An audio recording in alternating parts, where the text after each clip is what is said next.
तर मंडळी आशागडमधून संतोषी मातेचे दर्शन झाल्यानंतर आम्ही आलो होतो महालक्ष्मी मातेचे दर्शन घेण्यासाठी। मंदिराच्या परिसरामध्ये आलो, गाडी पार्किंगला लावली, देवीसाठी ओटी घेतली आणि निघालो मंदिराकडे। तर मंडळी यात्रेच्या वेळेस आल्यानंतर दर्शन पण व्यवस्थित भेटत नाही, एवढी खतरनाक गर्दी असते की पाय ठेवायला पण जागा राहत नाही।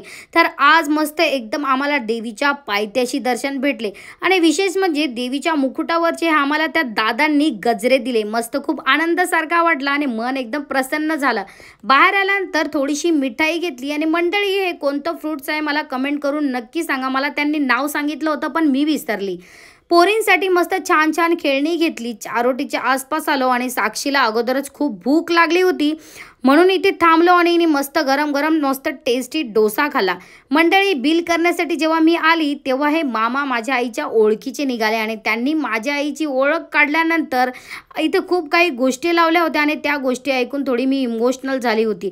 मामांची भेट घेतली आणि निघाली जव्हार रोडला। मंडळी हा नदीचा सुंदर असा व्ह्यू थोडा वेळ बघायला थांबली होती, रस्त्यात थांबली होती। इथे गरमागरम मस्त समोसे भेटतात। तर मंडळी ह्या लाईनीला माझे सासरे पहिला नेहमी यायचे, तर येता वेळेस यांच्याकडून समोसे घेऊन यायचे, खूप टेस्टी लागतात आणि गरमागरम असतात म्हणूनच मी पार्सल घेतले। आता इकडनं टर्न घेतला आणि निघाली जव्हार रोडला। रस्त्यात थांबली, गाडीमध्ये पेट्रोल कमी वाटलं म्हणून टाकून घेतलं।